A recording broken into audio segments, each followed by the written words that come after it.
দর্শক, রাজধানীর গুলশানে বিএনপি নির্বাচন পরিচালনা কমিটির সভা চলছেন। সেখানে আছেন আমাদের সহকর্মী নিয়াজ মোর্শেদ। আমরা সরাসরি চলে যাচ্ছি সেখানে।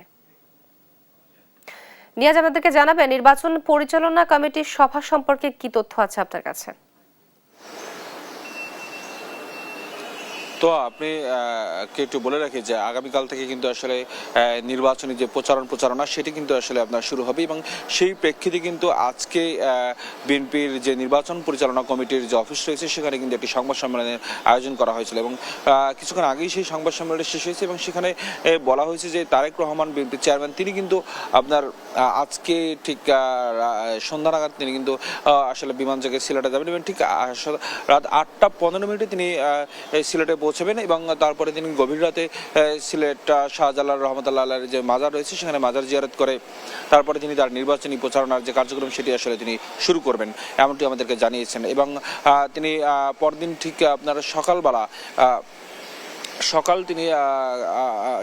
তিনি আপনার আর সিলেট যে আলিয়া মাদ্রাসা মাঠ সেখানে তিনি প্রথম নির্বাচনী সমাবেশে যোগ দেবেন।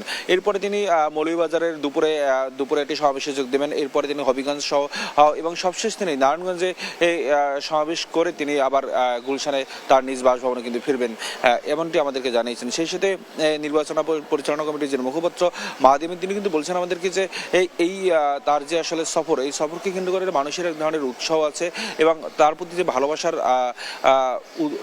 আবেগাপ্লুত হয়ে মানুষ আসলে জড়ো হবেন। তবে এ নিয়ে আসলে কোনো শঙ্কা দেখছেন এবং তার প্রতি যে আসলে তার নিরাপত্তা নিয়েও আসলে কোনো শঙ্কা কিন্তু আসলে বিএনপি দেখছে না তেমনটি আমাদেরকে জানিয়েছেন। সেই সাথে যদি আরেকটু বলি, এবারের সফরে কিন্তু বিএনপির কিছু ত্যাগী নেতাকর্মী তারা কিন্তু তারা এই সফরসঙ্গী হচ্ছেন।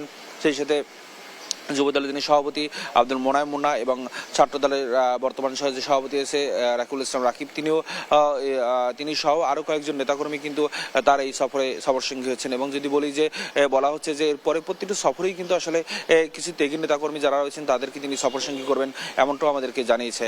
এবং সেই সাথে যদি আরেকটু বলি যে মাহাদি আমিন আরও বলেছেন যে যেসব নেতাকর্মীরা এখনও পর্যন্ত আপনার বিদ্রোহী প্রার্থী হিসেবে দাঁড়িয়ে আছেন তাদের প্রার্থিতা প্রত্যাহার করে নেয় তাদের সাথে পর্যায়ক্রমে আরও আলোচনা চালিয়ে যাওয়া হবে এবং সবশেষ যদি আলোচনা চালিয়ে যাওয়ার পরেও যদি আসলে তারা বিএনপির নির্দেশনা না মানে সেক্ষেত্রে তাদের বিরুদ্ধে আসলে সাংগঠনিক ব্যবস্থাও নেওয়া হবে তেমনটি আমাদেরকে জানিয়েছেন। সেই সাথে একটি রাজনৈতিক দল যে ঘরে ঘরে গিয়ে আপনার ভোটারদের কাছ থেকে ভোটার আইডি কার্ড সংগ্রহ করছেন এবং সেই সাথে আপনার বিকাশ নম্বর তারা চাচ্ছেন সেই বিষয়টি তিনি বলেছেন যে এগুলো আসলে নির্বাচন আচরণবিধি লঙ্ঘনের পর্যায়ে পড়ে। এই ছিল আমার কাছে সর্বশেষ তথ্য।